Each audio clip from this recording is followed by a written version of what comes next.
Matt Matkovich. Matt is a passionate motivator dedicated to helping people break through their limits and chase their what's next.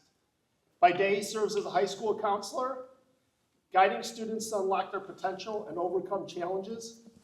By night, he is a nationally recognized motivational speaker, inspiring audience to transform their mindset and conquer their own impossible.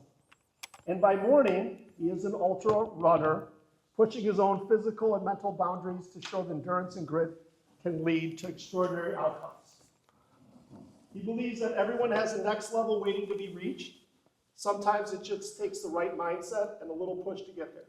Whether on the track, in the counseling office, or on the stage, his mission is the same, empowering people to dream bigger, act bolder, and rewrite their story. Above all, he is most proud to be a husband and a father of 2 boys, I just found out, roles that ground his purpose and guide his work. With that, please welcome Matt Matkovich. Wow. Thanks so much, Jamie. Appreciate you, brother. Well, good morning, everybody. And anytime you get to follow Forrest Gump, you know it's going to be a damn good morning. So from the bottom of my heart, thank you so much for having me today, and for everybody just to be so welcoming to me, to my friends. Please give yourselves a round of applause. We really appreciate it. I want you to picture it. I am at mile 90 of the hardest race of my entire life. At this point, I have been moving consecutively for about 19 hours straight. My outfit completely drenched. Sweat, mud, and salt packets. I have a cell phone in one pocket, and I have a half-eaten Uncrustable in another pocket, tracing back to mile 75. It is pitch black in darkness, and the only thing leading my way is a headlamp that's about 2 to 3 feet in front of me. I know that I have a river on my left.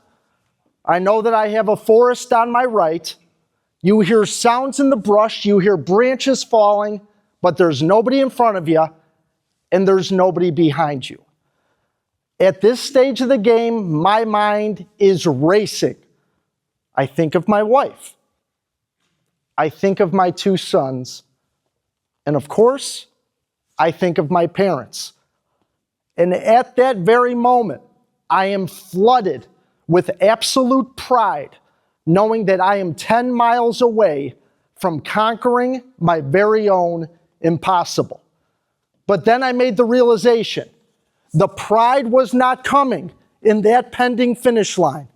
The pride came from the journey that I took to get to that finish line. And my journey was routed in 3 very powerful words: the company you keep, the chances you take, and the consistency in which you pursue your goals. And I could look each of you in the eye this morning, and I could say with confidence that every single person in this room is running their very own 100-mile journey. But it might not be on a trail. It could be personally, it could be professionally, spiritually, socially, emotionally. And what I need you to do for the next 20 minutes is to reflect on your journey about what it means to conquer your own impossible. My name is Matt Matkovich, and I am the wake-up call that you didn't even realize that you needed today. And I would like to officially welcome each and every one of you to my journey. I was born and raised in the southwest side of Chicago, Illinois. And I love saying that because it makes me sound tougher than I actually am. I have 2 loving parents and an older brother. To sum up my childhood, it was safe, it was comfortable, and it was simple.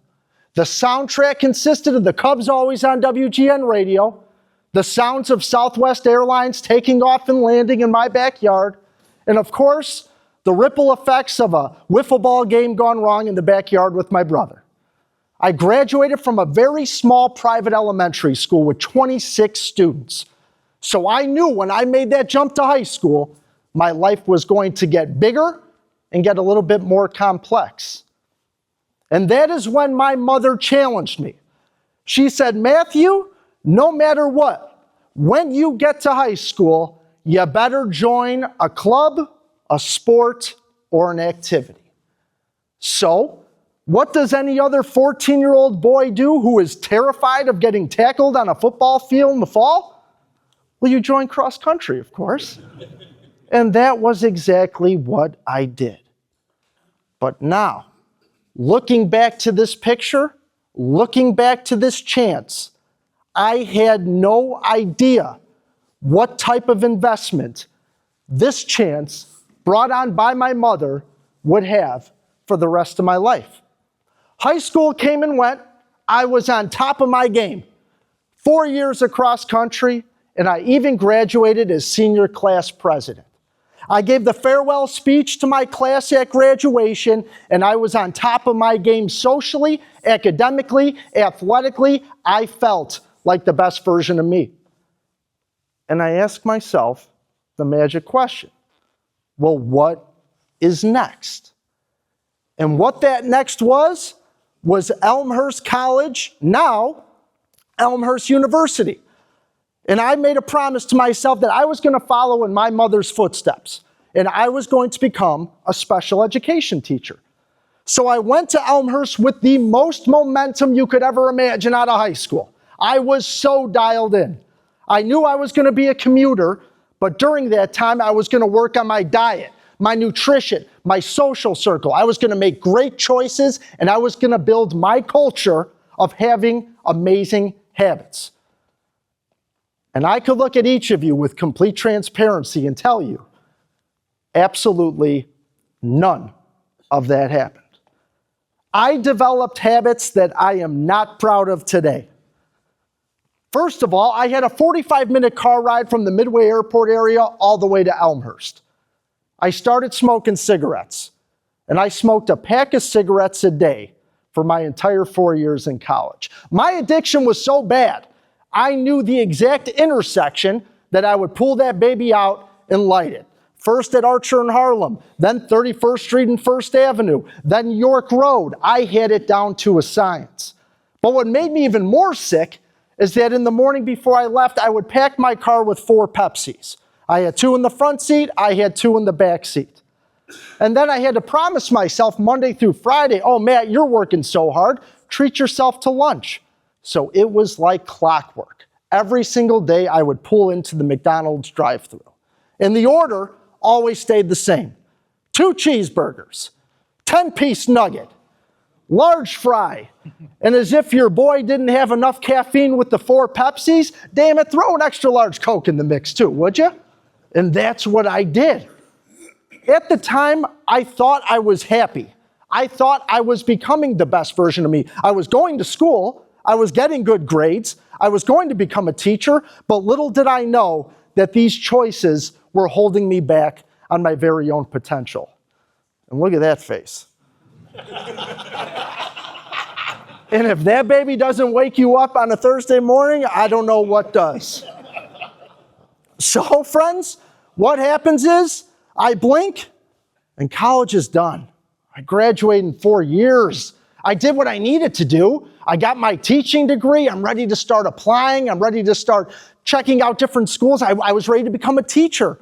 But I was literally a walking dumpster, not living up to my potential.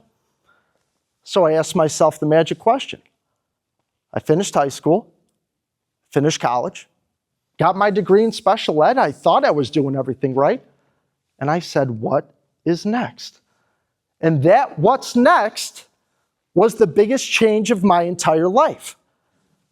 I was sitting down at my interview at Consolidated High School District 230, and they offered me a position at the age of 22 to be the lead teacher of the emotional and behavioral classroom at Sandburg High School. And I'll never forget, I was sitting across from our assistant superintendent, and Miss Johnson looked right at me and said, Matt, maybe one day you could meet your future wife here. And I said, Miss Johnson, with all due respect, there is no chance in hell that I am ever dating a coworker no matter what. But my goodness, did the universe have different plans for me. And what happened with this beautiful woman on the screen is this. She saw potential in an individual who didn't even know where to start looking for it. My life changed for the better from that point going forward. The habits completely changed. The diet cleaned up. And I got rid of those cigarettes faster than you would ever imagine. But then I knew I had to get my life back. I had to get my positive choices back, my healthy eating, my exercising. I was realizing I wasn't acting like the person that I was. But finding that right company to bring out the best of you on a daily basis will undoubtedly give you the momentum that you need to make the changes that you want. So I started to take some chances. And I thought back to the only thing I knew how to do, thanks to my mom convincing me to do it. So I started walking a block and then running a block. I started walking 2 blocks and then running 2 blocks. I started becoming extremely particular and selective with the podcasts and videos that I would watch. I was very mindful of what type of energy am I putting into my body every day. Am I listening and watching things that are making me feel like the best version of myself? Am I participating in activities and events that are propelling us forward? And I started realizing that I had to make more changes. And last but not least, the biggest one that I'm proud of was becoming an anti-couch critic. It is so easy to sit on a couch, drink a fountain drink, and scroll through social media, critiquing or complaining about other people's success. And I made a point that if I had the energy to sit on a couch and scroll, then my big ass had energy to get outside and get some miles in. And that's exactly what flipped the script. And at that point, I started taking more chances. I ran a 5K. And it was absolutely miserable. Hardest race I did up until that point. But then I said, hey, if I could do one hard thing, why not try another? So I signed up for a 10K, which is 6.2 miles, which was even harder.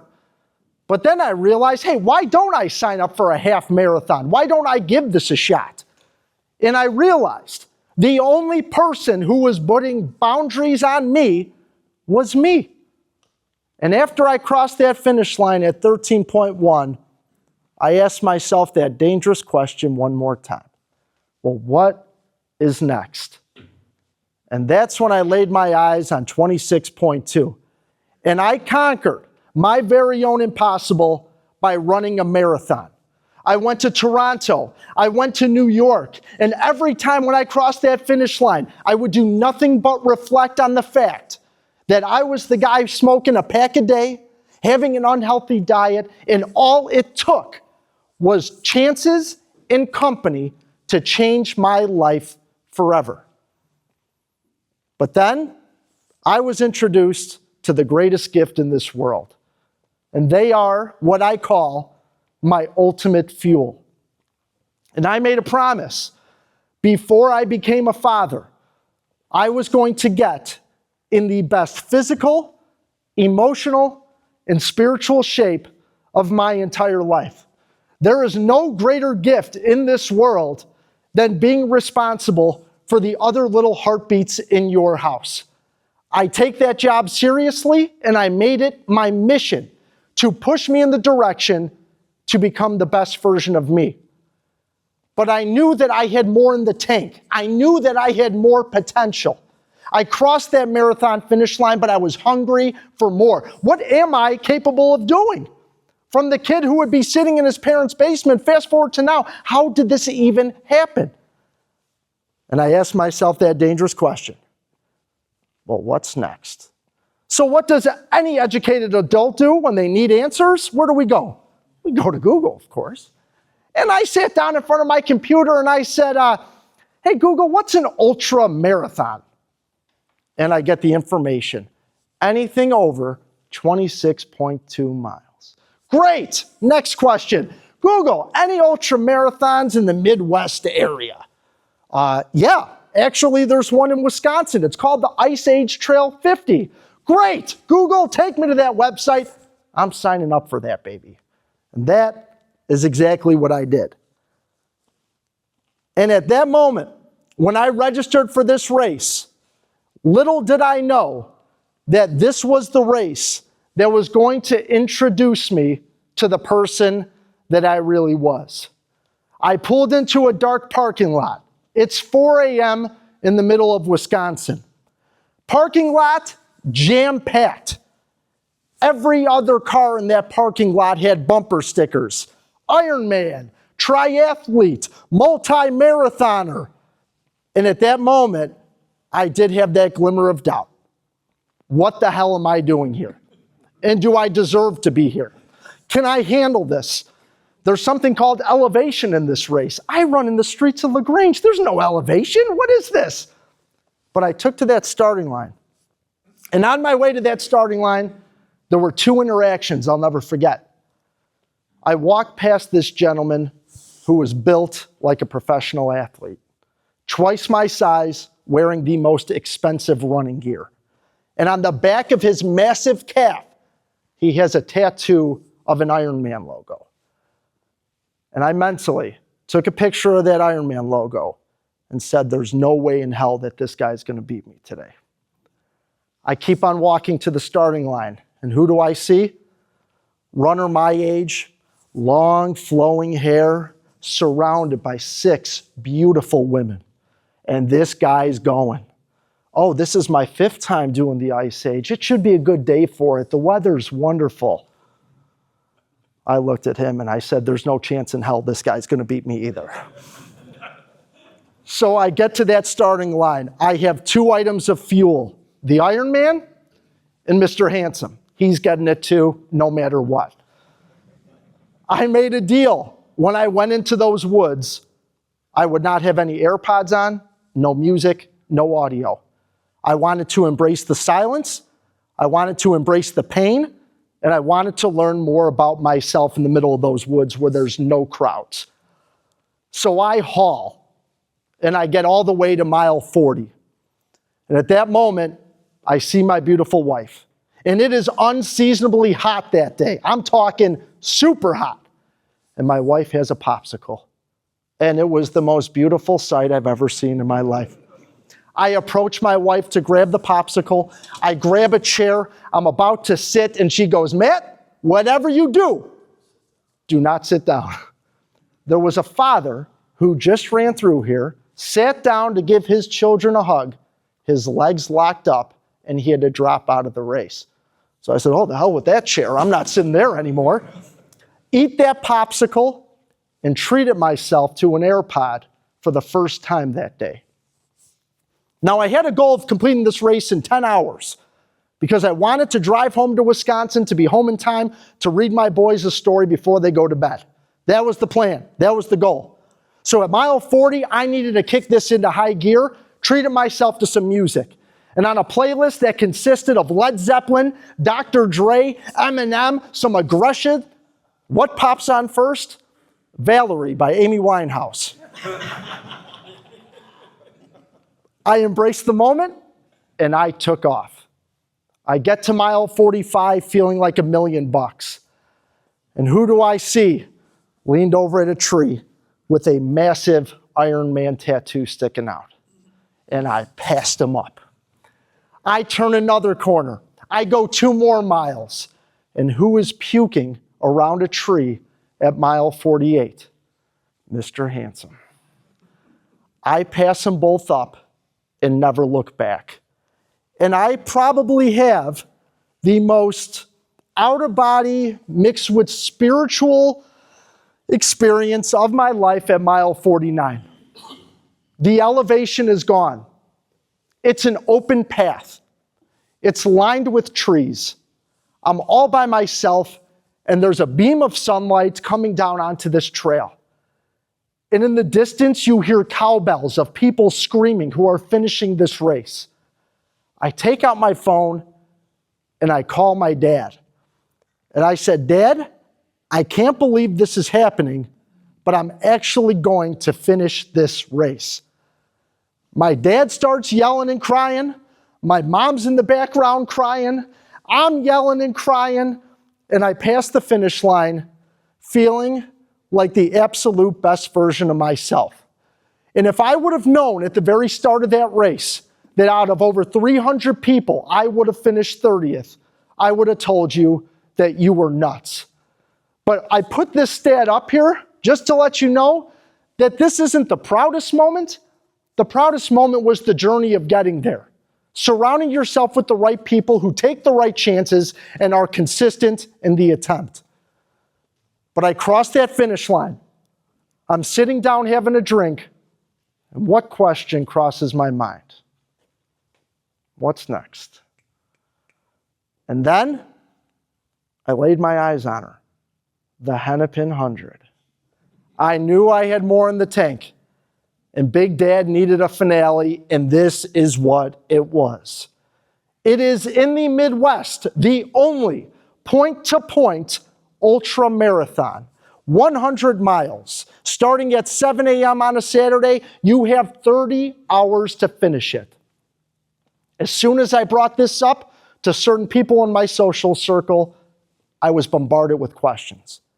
And I felt the effects of negative company. Matt, how could you do this? You're a teacher, you're a speaker, you're a parent, you're a father, you're a son. When the hell are you going to have time to train for this race? Is it true what they say about runners? They only like doing long distance runs purely to get out of the house away from watching their kids? I heard it all.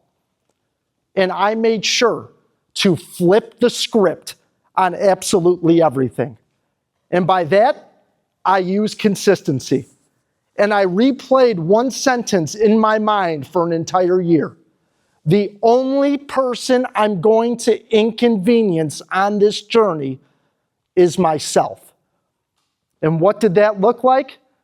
It looked like 1 year straight of setting my alarm at 4:15 a.m., running in the dark, lifting weights in the dark, and searching to become the best version of myself in the dark.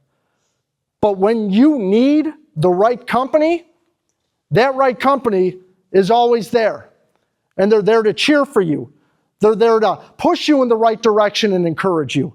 And that year of training came and went with a blink until it was race day. I walk into my office on that Friday, and I then felt the effects of positive company. All of my coworkers drenched my office with balloons, with flyers, with signs, wishing me the best of luck. I still don't know mentally what happened that school day. I promise I was there. I promise I was working, but my mind was on that 100-miler. After school that day, I headed straight down 80, and I made my way to the starting line. And what happened was this. I wake up alone in a hotel room and drive directly to the finish line. As I'm getting myself suited up, there's an older gentleman in the car next to me who makes a comment to me that I will never forget. He goes, "Is this your first time doing a 100-miler?" I said, "As a matter of fact, it is." And he goes, "Well, I've been lucky enough to have done these a few times, and I'm going to give you a bit of advice." He said, in other cultures and in other areas of the world, there's a tradition of sending young people off into the wild to do something, and then they come back a changed person, emotionally, spiritually, personally. He goes, "For us, running a 100-miler is as close as it gets to doing that." As soon as he says that sentence, I see 5 school buses pull up, and every runner who's at that finish line hops into the school bus. We are sitting 3 to a seat, crammed. Not a single word is spoken on that bus ride. Everybody is looking out the window at the very trail that we are going to be running for the next 100 miles. And I get to that start line, and it's time to get going. 7 a.m., I have a goal to finish in 24 hours. I want to be at that finish line, having a glass of water by 7 a.m. on Sunday morning. No excuses, no questions asked. I put in the time, I have the positive company, I've taken chances, and I'm being consistent. And I had the absolute time of my life. At mile 30, I see my wife and my boys at the very first time. Mile 50, I give my boys one more final hug as they go home with Grandma and Grandpa, and my wife sticks with me with my good friend Phil. I make it to mile 75, and at this point, my phone is blowing up with text messages from friends, from coworkers, from family members. And I get to mile 75, and that is when the headlamp turns on. And this is when you are introduced to the creatures of the night. You are by yourself for the final 25 miles. Any insecurities you have, any doubt you have, any things that you are dealing with internally comes to the surface to face you directly, eye to eye. And it is your job to deal with them. So I put boots on the ground, and I pushed on and on and on. I make it to mile 90, and then I make it to mile 99. I take out my phone, and I call my dad. And I said, Dad, it's actually going to happen. My dad starts crying. My mom is crying. I start crying. And I finally conquered my impossible that I never even thought would become a reality. And for some reason, I finished in 21 and a half hours. I beat my goal. But I look at this picture, and yeah, I'm proud of it. But I want to look around this room and tell you what I'm most proud of. I'm proud of the company I kept, the chances I took, and the consistency in which it took to get there. So I have a challenge for each and every one of you in this room. Number one, be the company that other people want to follow. Number two, take chances that could change industries. And number three, be so damn consistent that your impossible will become your possible. From the bottom of my heart, thank you so much for having me today, guys. Thank you.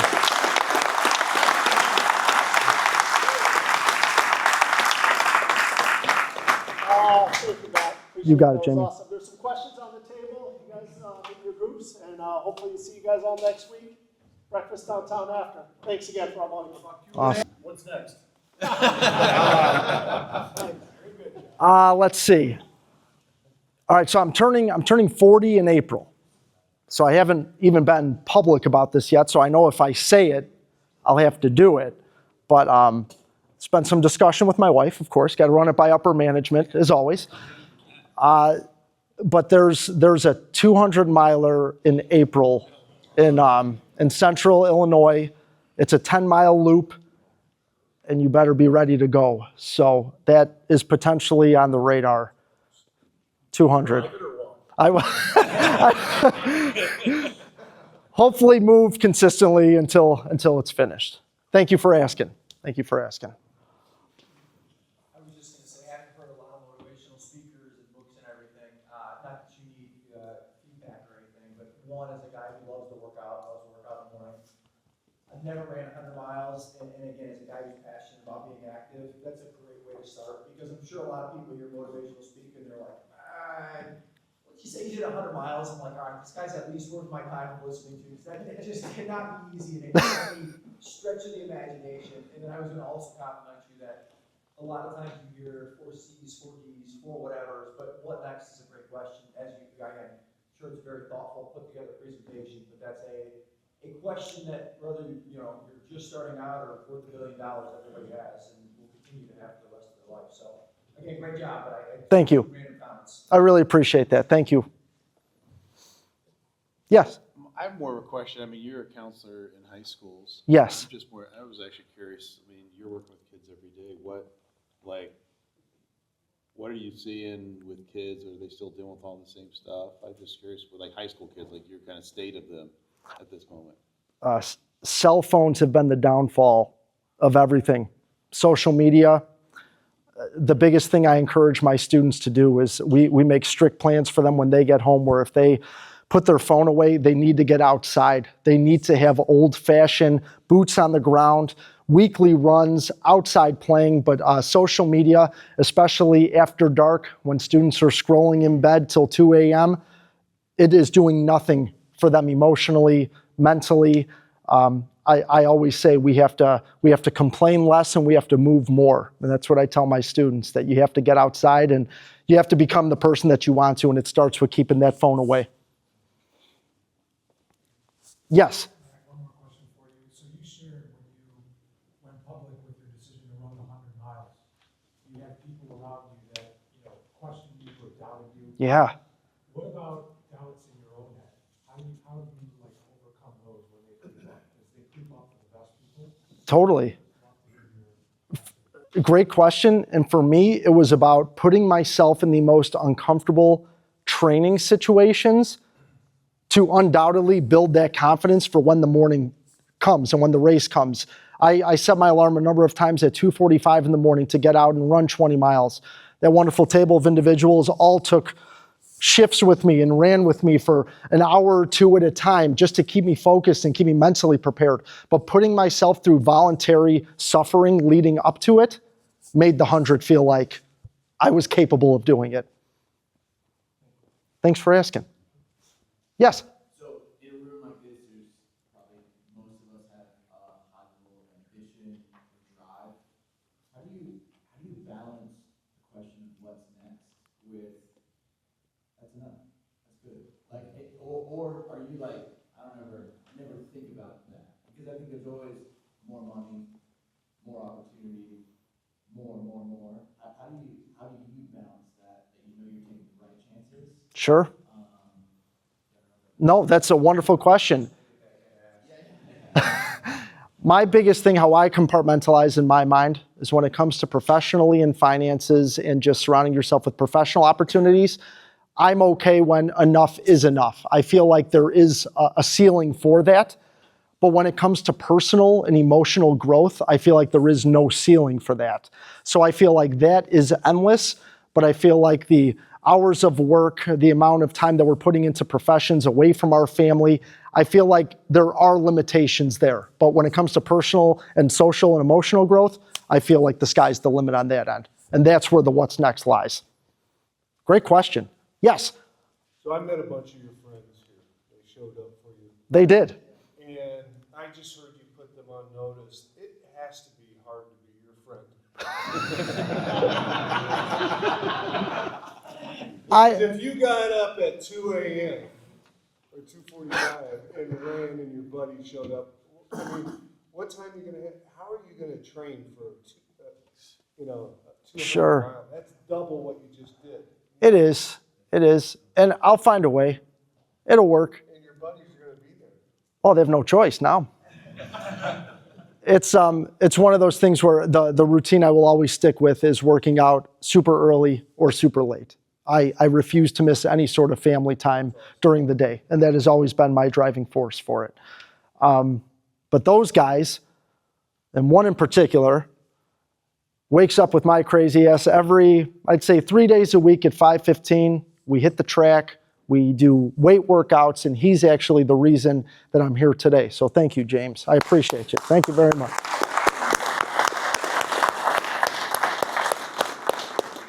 These are great questions, and it's just empowering for me to be able to take this energy and be around so many like-minded people who want to improve, who want to grow. And everybody's just been so welcoming and just so caring. And I can't thank you enough for everything today, guys. I really appreciate it. Thank you.